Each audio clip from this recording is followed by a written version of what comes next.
थोड़ी चर्चा करेंगे, है ना। मेरे पीछे पीछे श्लोक दोहराइए। श्री चैतन्य मनोभीष्टम, श्री चैतन्य मनोभीष्टम स्थापितं येन भूतले, स्थापितं येन भूतले स्वयं रूप कदा मह्यं, स्वयं रूप कदा मह्यं ददाति स्वपदान्तिकं, ददाति स्वपदान्तिकं। इसका ये मंत्र है, श्री रूप गोस्वामी का प्रणाम मंत्र है ना। क्या बताया गया इस प्रणाम मंत्र में? श्री चैतन्य मनोभीष्टम, यानी कि श्री चैतन्य महाप्रभु की मन की जो अभिलाषा है, मन की इच्छा है ना। देखो, 3 प्रकार के शिष्य होते हैं, 3 प्रकार। हमें निश्चित करना है कि कौन सा सबसे अच्छा है और हमें कैसा बनना है, या हम कैसे है ना। एक तो ये है कि गुरु महाराज की मन की बात को बिना बताए जो समझ जाता है शिष्य, है ना, कि अपने गुरु को, मेरे गुरु को क्या चाहिए, इसकी क्या इच्छा है, और इस प्रकार से वो कार्य करता है। अपने गुरु की मन की बात को, मन की इच्छा को समझकर उसी प्रकार कार्य करता है। एक ये शिष्य। दूसरा है गुरु महाराज जो कहते हैं वो करता, ये दूसरा प्रकार का शिष्य। और तीसरा क्या है कि गुरु महाराज की मन की अभिलाषा तो नहीं जान पाता, लेकिन वो जो कहते हैं वो भी नहीं करता, ये तीसरे प्रकार का शिष्य। कि गुरु महाराज जो कह रहे हैं कि ये करो, ये तुम्हारे कल्याण के लिए है, तो ये भी वो करने वाला नहीं है। तो रूप गोस्वामी सर्वश्रेष्ठ प्रकार के शिष्य थे, जो अपने गुरु की मन की इच्छा को बिना बताए ही समझ जाते हैं। और ऐसा कब होता है मालूम है? ऐसा कब होता है? उस व्यक्ति में इतनी शरणागति होती है, सामने वाले अपने गुरु है या अपने पति है कि कोई भी, इतनी शरणागति है और इतना सहवास है, इतना साथ रहते हैं कि इसकी आंखों का भाव समझकर समझ जाते हैं कि ये क्या चाहते हैं। तो रूप गोस्वामी सर्वश्रेष्ठ प्रकार के शिष्य है जो अपने गुरु की बात बिना बताए, गुरु तो क्या, भगवान की बात, भगवान के मन की बात बिना बताए ही समझ जाते हैं, है ना। तो आज हम इस रूप गोस्वामी जो हमारे षड गोस्वामी है ना, श्री रूप सनातन भट्ट रघुनाथ, श्री जीव गोपाल भट्ट दास रघुनाथ, ये 6 गोस्वामी जो हमारी परंपरा में बहुत ही उन्नत स्तर पे है ना। जब पृथ्वी पर वृंदावन की कोई भी लीला स्थली बची नहीं थी, काल के प्रभाव से, समय के प्रभाव से, लेकिन महाप्रभु, ये बात है तकरीबन 504 साल पहले, है ना। तो चैतन्य महाप्रभु जब इस धराधाम पर प्रकट थे तब की ये बात है। बहुत दुखी थे। क्यों? क्योंकि भगवान की लीला स्थलियों का नाश हो गया। नाश यानी कि उसके ऊपर आवरण छा गया, कोई भी लीला स्थली शेष बाकी नहीं बची, है ना। थोड़े कुछ अंश थे, मंदिर थे, लेकिन वो किसने नाश कर दिए? यवनों ने, है ना। कई कई यवन आए, औरंगजेब, बाबर, हुमायूं, कई कई मुस्लिम शासक आए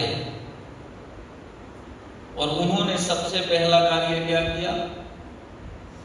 हमारी एकता, उन्होंने देखा कि ये लोगों में एकता कैसे है, ये लोग कहां पे एक है?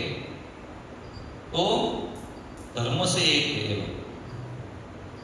तो सबसे पहला प्रहार इन लोगों ने हमारे धर्म पर किया। तो आप देख सकते हो अभी भी कि जितने भी हमारे मुख्य धार्मिक जो स्थान है, जैसे मथुरा कृष्ण जन्मभूमि है, अयोध्या देख लो, है ना, काफी सारे स्थान है जहां पर मुस्लिमों ने उसका नाश करके अपने ढांचे तैयार कर दिए, है कि नहीं? उन लोगों का पहला कार्य यही था कि धर्म के ऊपर वार करना, ताकि ये लोगों का धर्म का नाश हो जाएगा तो ये लोगों का नाश अपने आप होने वाला है।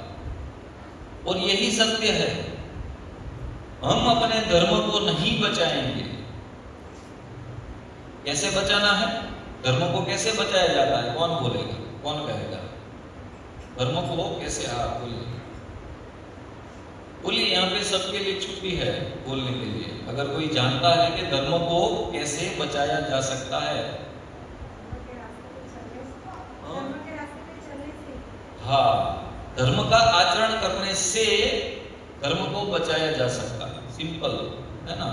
हमारा जो धर्म है हम नहीं छोड़ेंगे। हाँ, हम अपना धर्म नहीं छोड़ेंगे, चाहे कुछ भी हो जाए।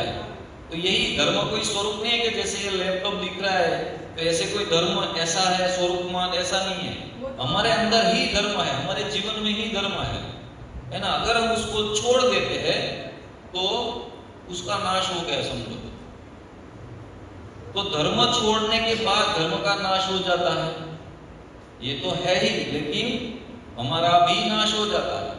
अगर हम अपने धर्म की रक्षा करेंगे तो धर्म हमारी रक्षा करेगा, है ना।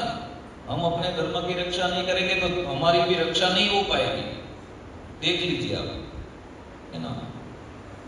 तो चैतन्य महाप्रभु बहुत ही दुखी थे कि ये सब भगवान की लीला स्थलियां क्या है, जो दिव्य धाम है भगवान का, है ना, का गोलोक दिव्य धाम है भगवान का, उसी का एक स्वरूप है होम धाम, है ना। होम व्रज जिसको हम कहते हैं, यानी कि स्थूल व्रज जो हमें दिखाई पड़ता है ना, यानी कि वृंदावन, व्रज भूमि। तो ये यवनों के हमलों की वजह से यहाँ सब कुछ नाश हो चुका था। यहां तक कि भगवान के श्री विग्रह भी वृंदावन में नहीं बच पाए, है ना। तब के जो राजा थे, हिंदू राजा, वो तो कई राजा मारे गए थे क्योंकि शूरवीर थे हिंदू राजा, ऐसा नहीं था। लेकिन उस समय पर उन लोगों के पास शस्त्र सरंजाम बहुत ही रहा करता था, जैसे कि तोप वगैरह, है ना। सबसे बड़ा हथियार उस समय तोप हुआ करता, जो ये यवनों के पास था। तो कई राजा मारे जा चुके थे। और जो मंदिरों की सेवा कर रहे थे, ब्राह्मण, पुजारी, वो भी, तो वो उसका सामना करने के लिए इतने सशक्त नहीं थे। उन लोगों ने सोचा कि लोग मंदिर को गिरा रहे हैं, मंदिर का नाश कर रहे हैं, तो ठीक है, चलो मंदिर तो बाद में भी बना लेंगे, बन जाएगा, लेकिन ये मूर्तियां जो विग्रह की हानि पहुंचाएंगे, विग्रह का नाश करेंगे, तो क्या करेंगे? तो क्या किया इन लोगों ने? सभी विग्रहों को भूमि में, है ना, सभी विग्रहों को बड़े बड़े खड्डे कर भूमि में किसी को छुपा दिया, किसी को बड़े बड़े जलाशयों में छुपा दिया अंदर, ताकि ये लोग को मालूम ना पड़े, है ना। छुपाए तो छुपाए कहाँ विग्रह? किसी के घर में ले जाएंगे तो घर में भी कोई देख लेगा तो हानि पहुंचाएगा। तो ये पुजारियों ने क्या किया, भूमि में या जल में उसको छुपा दिया और वहां से निकल गए। कितने सालों तक ये यवनों का शासन रहा, वो लोग भी वापस नहीं आए। जिन्होंने भगवान को छुपाया था वो लोग भी वापस नहीं आए और काल के प्रभाव से उन्होंने भी अपने शरीर का त्याग कर दिया होगा। तो ऐसे उन्होंने भगवान की रक्षा तो कर ली, विग्रहों की रक्षा तो कर ली, लेकिन महाप्रभु सोचते हैं कि जो भक्ति का आश्रय है, भक्ति का आश्रय क्या है, भगवान का धाम, दिव्य धाम वृंदावन ब्रज भूमि, तो भक्ति का या भक्तों का आश्रय स्थान है कि नहीं। वहां जाते हैं तो कितना हमें ऊर्जा आ जाती है कि नहीं। वृंदावन जाते हैं तो कितनी ऊर्जा लेकर आते हैं, है ना। तो महाप्रभु ने क्या किया, महाप्रभु ने सोचा कि ये लीला स्थलियों का पुनः उद्धार किया जाए, कौन करेगा, है ना। महाप्रभु की तो इच्छा थी कि मैं खुद करूं, लेकिन संन्यास लेते समय उन्होंने अपनी माता को वचन दिया था कि उसकी जो जन्म प्रदेश है उससे दूर वो नहीं जाएंगे ज्यादा दिन तक, है ना। तो वो तो वृंदावन रह ही नहीं सकते, लेकिन महाप्रभु तो क्या करे। तो एक बार वो वृंदावन गए तो सभी जो लीला स्थलियां थी वो लुप्त हो गई थी, जैसे राधा कुंड, श्याम कुंड, वहां कुछ छोटे मोटे जलाशय जैसे खड्डे थे, है ना। तो जैसे ही चैतन्य महाप्रभु वहां पहुंचे तो उसकी मिट्टी में लोट-पोट होने लगे, है ना, एकदम भाव विभोर हो गए, क्योंकि भक्त के रूप में थे ना। तो वहां के कोई बड़े बुजुर्ग को बोले, बाबा सठिया गए, अरे क्या कर रहे हो, ये कीचड़ में क्यों ये अपने शरीर को रगड़ रहे हो, कि कोई क्या कर रहे हो, पागल हो गए हो क्या। लेकिन चैतन्य महाप्रभु को तो मालूम था ये क्या है, राधा कुंड है, श्याम कुंड है ना। और क्यों ना मालूम हो, क्योंकि स्वयं वो राधा थे, स्वयं वो कृष्ण थे, उसी को तो मालूम है ना, ये मेरे हृदय है ना। तो तब उसने सबको गा के बताया कि नहीं नहीं, ये कोई कीचड़ नहीं है, ये कोई छोटा मोटा पानी का जलाशय वगैरह नहीं है, ये राधा कुंड और श्याम कुंड है ना। और तब जाकर सभी के साथ मिलकर चैतन्य महाप्रभु ने उसका फिर से पुनः उद्धार किया। तो शुरुआत वहां से हुई। जितने भी आज ब्रज के दर्शन हम कर रहे हैं तो शुरुआत वहां से हुई, लेकिन महाप्रभु ने उसका उद्घाटन कर दिया कि सभी लीला स्थलियों को पुनर्जीवित किया जाए जो दब गई है काल के प्रभाव। तो इसीलिए स्वयं महाप्रभु ने ये षड गोस्वामी को चुना था ये लीला स्थलियों का उद्धार करने के लिए। और आज ये षड गोस्वामियों की वजह से ही हमारे वृंदावन में कितने सारे कुंड है, देखो, है ना, कितने कुंड है ना, अनगिनत कुंड है ना, और अनगिनत वन है ना, 12 वन, बहुत सारे कुंड है, बहुत सारे भगवान के चरण चिन्ह स्थलियां है ना। तो ये सब किसने उद्धार किया, किससे जगत के सामने किसने प्रकट किया, ये षड गोस्वामी है ना। तो इसलिए हम क्या, पूरे जगत के जो मनुष्य है जो वृंदावन धाम के दर्शन करने जाते हैं वो सभी, चाहे वो गौड़ीय हो या ना हो, सभी भक्त इन षड गोस्वामी के आभारी है ना। और सभी संप्रदायों में षड गोस्वामी का इतना महत्व है, ऐसा नहीं कि हमारे संप्रदाय में ही है ना। रूप गोस्वामी, सनातन गोस्वामी, रघुनाथ भट्ट गोस्वामी, ये सभी षड गोस्वामी का यानी कि 6 गोस्वामी का बहुत ही योगदान है हमारी भक्ति में। तो आज इस रूप गोस्वामी के बारे में हम थोड़ा चर्चा करने का प्रयास करेंगे।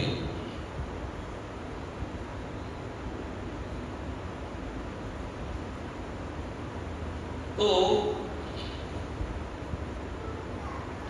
बंगाल देश में, है ना, बंग देश जिसको कहा जाता था, बंगाल देश में जसोहर जिले के वाकला चंद्रदीप आकर बसे थे और श्री हरि नारायण विशारद की पुत्री श्री रेवती देवी, है ना, और कुमारदेव नामक पिता श्री रूप गोस्वामी, जिनके द्वारा ये रूप गोस्वामी इस धरती पर प्रकट हुए, माता रेवती देवी और कुमारदेव। और इसके अलावा रूप गोस्वामी के एक बड़े भाई थे सनातन गोस्वामी, जिनके पहले अलग नाम थे, हम आगे देखेंगे, और उसके छोटे भाई है अनुपम, है ना, 3 भाई। तो रूप गोस्वामी और सनातन गोस्वामी इतने बुद्धि कौशल में पारंगत थे कि उन्होंने उस समय पे, देखो उस टाइम पर 500 साल पहले की बात है ये, उस समय पे संस्कृत, हिंदी, बंगला, अरबी, फारसी तथा उर्दू, इन 7 भाषाओं का उन्होंने अभ्यास किया, यानी कि 7 भाषाएं उसको आती थी, है ना, इतने पारंगत थे। और साथ ही साथ उन्होंने राजनीति के ऊपर भी अभ्यास किया था कि राजनीति कैसे की जाए उस समय में। देखो ये भक्त होने से पहले की बात है ना, जब ये युवा थे, है ना, और उसमें बहुत ही अच्छा गुण था दूरदर्शिता। दूरदर्शिता यानी कि भविष्य में क्या होने वाला है, आज की परिस्थिति, कोई ज्योतिष जैसी बात नहीं, लेकिन आज की परिस्थिति को देखकर वो अनुमान लगा सकते थे कि इस परिस्थिति को लेकर अगले सालों में क्या हो सकता है, क्या होने वाला है ना। अपनी गुजराती भाषा में શું કે દૂરંદેશી, એને અગાઉથી ખ્યાલ આવી જાય કે આમ કરશો તો આમ થશે, ઓલા કહીને આપણી ભાષામાં વાણિયા બુદ્ધિ, એ લોકોને પહેલેથી ખબર પડી જાય કે શું થશે, આમ કરવાથી શું થશે, અને આપણે પટેલમાં કરી લીધા પછી ખબર પડે કે આમ થયું એમ, એને પહેલા કાર્ય કરી નાખે પછી વિચારે હવે આનું શું કરવું, અને વાણિયા पहला विचार है પછી कार्य। तो इन तीनों का लालन पालन एक अच्छे सुखी संपन्न परिवार का, बहुत ही धनी परिवार के, ऐसा नहीं कि चलो कुछ खाने पीने को नहीं था और साधु बन गए, ऐसा नहीं, बहुत धनी परिवार के, आगे हम देखेंगे, है ना। तो इतना धन था और साथ ही साथ इतना कौशल्य भी था। तो तीनों के नाम थे श्री अमर, संतोष और वल्लभ, ये 3 नाम थे उसके क्रमशः। अमर यानी कि सनातन गोस्वामी, संतोष यानी कि रूप गोस्वामी, और वल्लभ। तो इन तीनों बहुत ही पढ़े लिखने में कुशल थे, और ये दोनों इतने आगे बढ़ चुके थे अपनी भौतिक लाइफ में कि उसकी बुद्धि को देखकर उस समय का जो राजा था हुसैन शाह, मुस्लिम राजा था हुसैन शाह, उन्होंने इन दोनों को अपने राज्य में बहुत ही ऊंचे पद पर नियुक्त किया, इन दोनों को, उसका बुद्धि कौशल्य देखकर। तो इन दोनों को उपाधि भी दी गई थी। एक को सनातन गोस्वामी को साकर मल्लिक और श्री रूप गोस्वामी को दबीर खास, है ना। दबीर खास यानी जैसे हम कहते हैं ना पर्सनल सेक्रेटरी, है ना, जिसके सलाह मशवरे के बाद कोई आगे कदम लिया जा सकता है, ऐसा, है ना, पर्सनल सलाहकार जिसको कहा जाता है। और दबीर खास यानी कि प्रधानमंत्री, है ना, तो कितने बड़े बड़े पद हैं, देखो, प्रधानमंत्री उस समय के, और राजा के सलाहकार, अंगद सलाहकार। तो मुस्लिम राजा का, इसलिए ये उपाधि अभी मुस्लिम जैसी लगती है ना, दबीर खास, साकर मल्लिक, है ना। तो उस समय ये दोनों वहां पे राज्य में नौकरी कर रहे थे। पगार भी बहुत ही, तनख्वाह कोई जैसी ऐसी वैसी नहीं, है ना, क्योंकि बड़ा राजा है और उसके प्रधानमंत्री है, सलाहकार है, कोई ऐसी वैसी तो है नहीं ये नौकरी। तो घर में भक्ति भाव तो था ही, हिंदू के संतान है, लेकिन संजोगवश ऊपर बैठ जाए, संजोगवश क्या हुआ कि मुस्लिम राजा के यहाँ उसको काम करना पड़ा। तो एक बार क्या हुआ कि दोनों हिसाब किताब कर रहे थे, राज्य का हिसाब किताब कर रहे थे, पैसों का या वगैरह, है ना। इतने प्रमाणिक थे दोनों, तो इतने व्यस्त थे हिसाब किताब करने में कि अधिक परिश्रम के कारण दोनों को बड़ी प्यास लगी, कोई हिसाब बैठ नहीं रहा। આપણે કહીએ ને તાળો મળતો નહોતો, કઈ અડચણ હતી, કઈ હિસાબ મળતો નહોતો, तो बहुत ही देर होने के कारण उसको प्यास लग गई। तो नौकर को बुलाकर कहा कि तुम शरबत बना के लेकर आओ, है ना। तो रात्रि का समय था, सेवक के दिखाई ना देने, ठीक से दिखाई नहीं दिया, तो उसने बूरे की जगह क्या डाल दिया, मैदा। बूरे की जगह शरबत में बूरा यानी साकर का जो पाउडर, है ना, तो बूरे की जगह नौकर ने मैदा डाल दिया। तो बूरा कितना कैसा होता है, मीठा होता है ना एकदम, और मैदे का कोई स्वाद नहीं होता। और इसको घोलकर ले आया सेवक भूल से, तो इन दोनों ने पी लिया। इतना व्यस्त थे, इतना मग्न थे इस हिसाब किताब में कि इन दोनों को मालूम ही नहीं पड़ा कि हम क्या पी रहे, शरबत पी रहे, क्या पी रहे, स्वाद के ऊपर तो कोई ध्यान ही नहीं है ना, इतना व्यस्त थे कार्य में। देखिए आप कैसे यूटर्न आता है ना। तो सुबह जब वो सेवक गया रसोई में, तो उसके ध्यान में आया ये जो साकर का जो डिब्बा था वो तो ऐसे ही पड़ा है, तो बूरे का डिब्बा नीचे रखा हुआ है। तो क्या मैंने कल रात को मैदे का, तो क्या कल रात को मैंने मैदा डाल दिया? वो तो कांप गया कि मालिक यानी ये दोनों बड़े पद पर थे, तो अभी वो क्या करेंगे मेरे साथ? मैंने इतना बड़ा अपराध कर दिया, तो अभी क्या होगा मेरा? वो बेचारा रोते गिड़गिड़ाते जाता है, सुबह पैरों में गिर जाता है। तो यहाँ पे बोलते हैं रूप सनातन कि क्या हुआ, क्यों तुम रो रहे हो? कि मुझे माफ कर दीजिए, मुझसे बड़ा अपराध हुआ, मुझसे बहुत बड़ी गलती हुई, मुझे क्षमा कीजिए।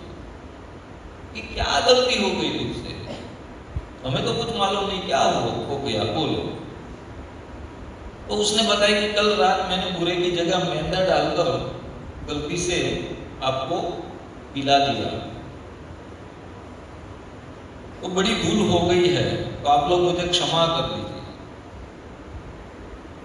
तो उन लोगों ने सेवक को आश्वासन दिया कि कोई बात नहीं, ऐसा होता है, इसमें क्या है, कोई बात नहीं, हम तुझसे कुछ खफा नहीं है, तुम जाओ, एकदम चिंता मत करो, तुम कुछ भी नहीं होगा। तो उसको आश्वासित करके एकदम प्रसन्न करके उसको भेज दिया। बाद में दोनों भाई के मन में बड़ी ग्लानि हो रही है, अभी बड़ा दुख हो रहा है। ऐसा दुख हो रहा है कि देखो देखो हम संसार के कार्य में कितने फंस गए हैं, कितने मग्न है ना, कि हम क्या कर रहे हैं, क्या खा रहे हैं, क्या पी रहे हैं, ये भी हमको मालूम नहीं रहता है कि नहीं। ये भी बुरे और मैदा का भेद भी हम नहीं जान पाए, ये बुरा है या मैदा है। इतने मग्न हो गए इस संसार में, जैसे हम लोग भी हो गए क्या नहीं। अच्छा या बुरा की पहचान हमें नहीं हो पा रही है कि ये हमारे लिए अच्छा है या ये बुरा है ना। तो इस पर दोनों भाइयों ने विचार किया और ये नश्वर सांसारिक कार्य से न तो स्वार्थ की सिद्धि हो रही है और ना ही परमार्थ की। अपना स्वार्थ भी सिद्ध नहीं हो रहा है। हो रहा है क्या हमसे, हम जो चाह रहे हैं वो हमें मिल जाता है क्या। तो भौतिक चीजें भी नहीं मिल रही और यानी कि स्वार्थ भी नहीं मिल रहा और परमार्थ भी नहीं मिल रहा है, कोई भक्ति भी अर्जित नहीं कर पा रहा है। हमारा भी ऐसा ही है कि हम जो भौतिक इच्छा कर रहे हैं वो भी तो पूर्ण नहीं होती, हो जाती है सबकी, नहीं हो पाती है ना। और इस भौतिक इच्छा को पूर्ण करने में आध्यात्मिक इच्छा भी नहीं हो रही है कि नहीं। तो कहते हैं कि संपूर्ण रात्रि 2 पैसों के हिसाब किताब मिलाने में ही व्यतीत हो गई हमारी। देखो ये 2 पैसे का हिसाब किताब करने में पूरी रात व्यतीत हो गई और हम लोग रात्रि भर जागते रहे और सुख से सो भी नहीं पाए, सो भी नहीं सके। और इससे परमार्थ इसलिए नहीं है कि रात्रि में एक बार भी हमें भगवान का स्मरण नहीं हुआ है ना। एक बार भी हमें भगवान का स्मरण तो हुआ नहीं हिसाब किताब करने में। तो लग नहीं रहा है कि पूरा हमारा जीवन की ही स्टोरी है कि नहीं। ये जो ताक झाक करके बैठे हम लोग है ना, पूरा घर गृहस्थी संसार ये वगैरह, तो इसमें हम परमार्थ का तो हम कुछ सोच नहीं रहे। परमार्थ यानी कि भक्ति का है ना। जो भी सोच रहे हो, क्या सोच रहे हैं कि धन कैसे कमाए है ना, बड़ा बंगला कैसे बनाए, ये कैसे करे, वो कैसे करे। भक्ति का तो कोई ख्याल ही नहीं। और जो ख्याल करते हैं, जो विचार करते हैं, वो भी कैसे, किसके बारे में, नाशवंत वस्तुओं के बारे में है कि नहीं। नाशवंत ही तो है ये धन पद प्रतिष्ठा गाड़ी बंगले, या शाश्वत है। हम भी नाशवत है, हम भी, हमारे शरीर भी नाश होगा। इसलिए दोनों विचार करते हैं कि नाशवंत चीजों से नाशवंत चीज इकट्ठी कर रहे हैं, उसमें कौन सी बड़ी बात है। नाशवंत चीजों से नाशवंत यानी कि भौतिक चीजें इकट्ठा कर रहे हैं, ये कोई बड़ी बात नहीं है।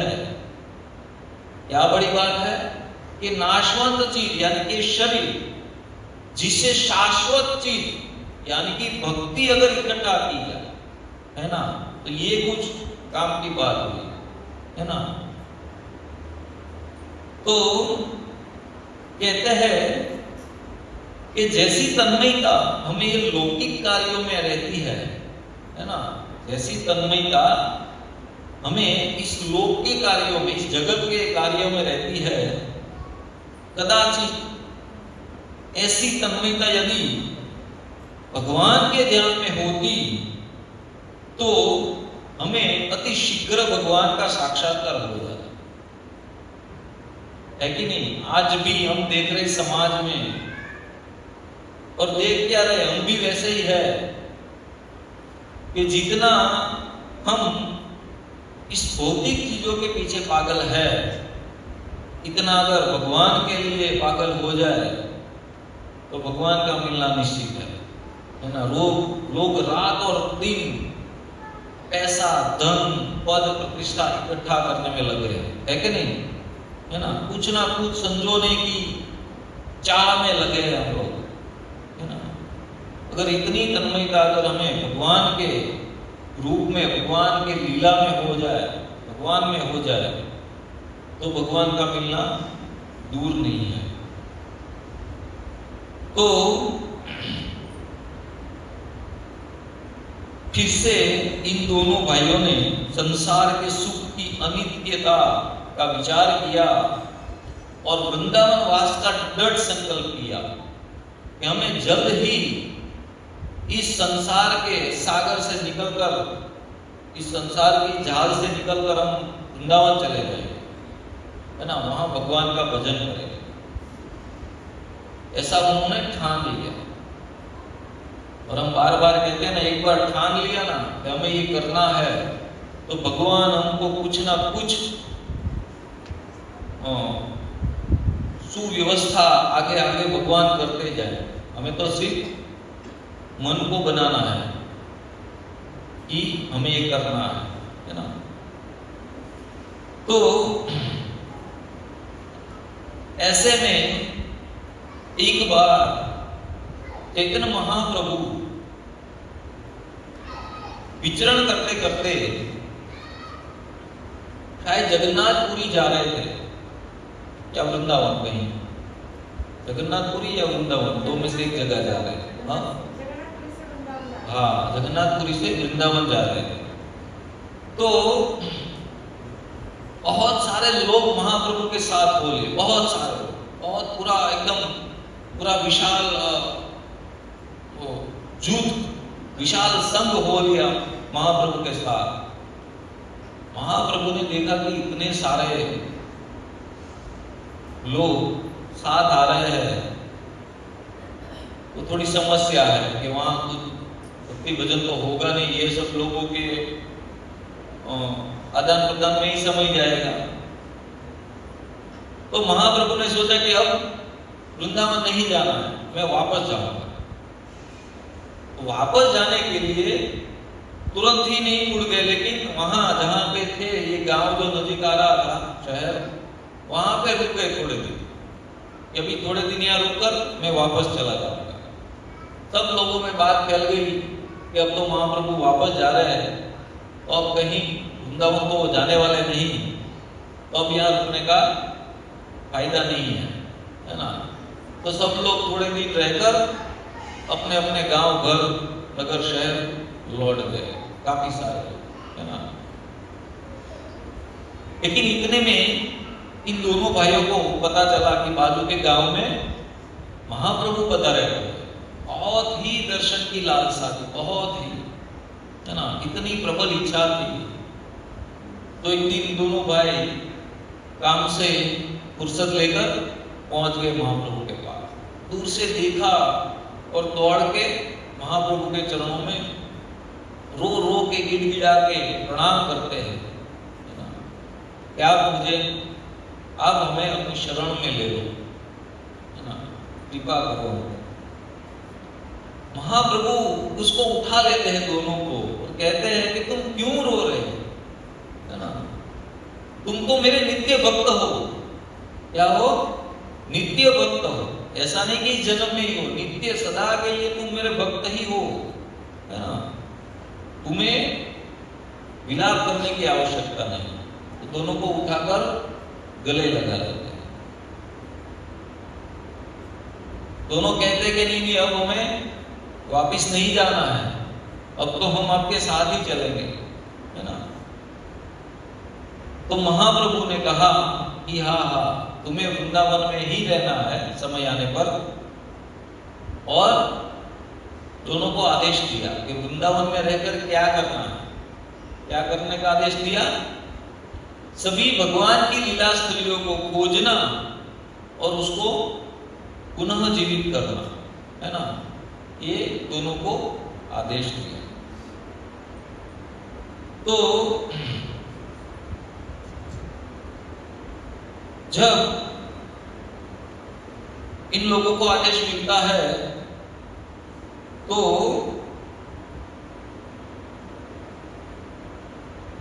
बादशाह के वहां काम करते थे, तो ऐसे अचानक तो जा नहीं सकते।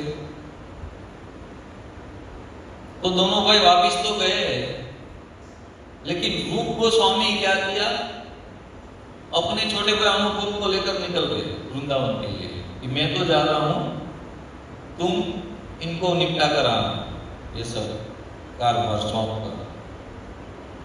तो ऐसे करके ये तो निकल गए रूप गोस्वामी, है ना।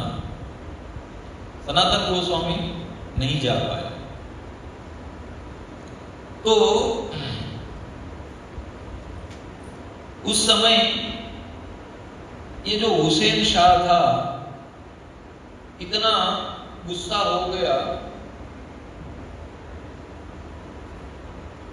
कि सनातन गोस्वामी को बंदी बना दिया और उसको कारागार में डाल दिया। सनातन गोस्वामी को क्या किया, बंदी बना दिया। लेकिन जब रूप गोस्वामी जा रहे थे,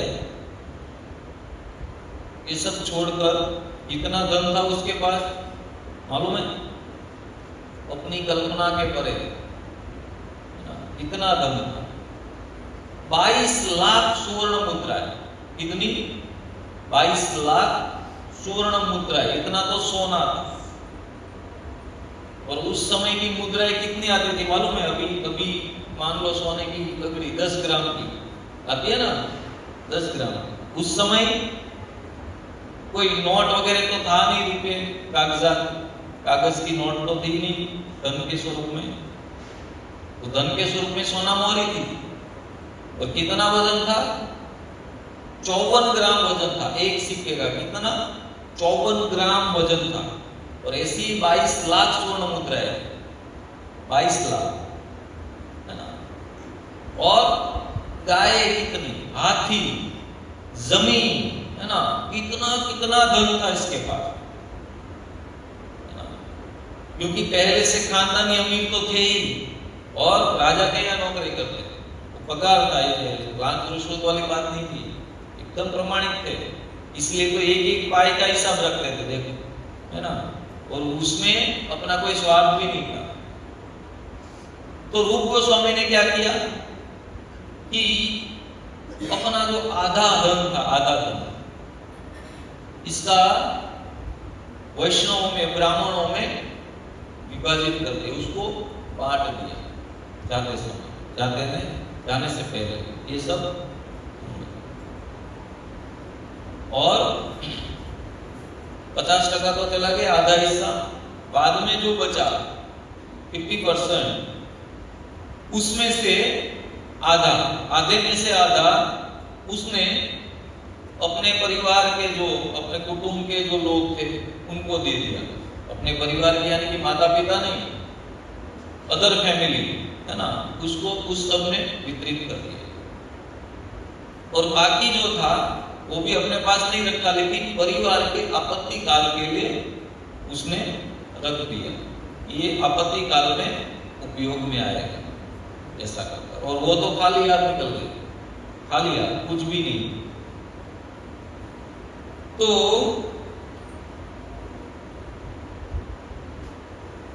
अभी सनातन गोस्वामी को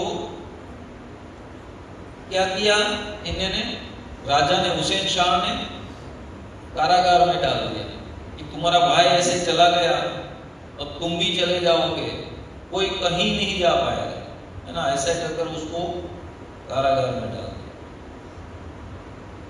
बहुत ही रिक्वेस्ट, बहुत ही विनती की कि आपका ये सब सौंप कर तो जा रहे हैं, हम थोड़ी आपका कुछ लेके जा रहे हैं। अभी हमें ये नहीं, आपके यहाँ काम नहीं करना है अभी, इसलिए हम जा रहे हैं। तो कोई जबरदस्ती थोड़ी है। लेकिन ये तो राजा था, और संकी राजा था, कुछ भी करेगा, है ना। और क्यों जाने देगा? मान लो इतने दो अच्छे उसको मंत्री मिल गए थे कि इसी के आधार पर पूरा राज्य चलता था। राजा को कुछ मालूम नहीं होता ये राज्य में क्या चल रहा है, क्या करना है, क्या नहीं करना है, ये दोनों ही पूरा संभालते थे। मान लो कोई बड़ी सी कंपनी होती है तो उसका अच्छा वर्कर है, वो जाने वाला है तो क्या करेगा, पहले तो कि बोलो पगार कितना बढ़ाना है, वो करेंगे, है कि नहीं? तुम्हें कहीं नहीं जाना है, पैसे की दिक्कत है तो बोल दो, है नहीं? अच्छे आदमी को लोग जाने नहीं देंगे। तो यहाँ ये राजा नहीं जाने देना था, फिर भी इन लोगों को भक्ति करनी थी।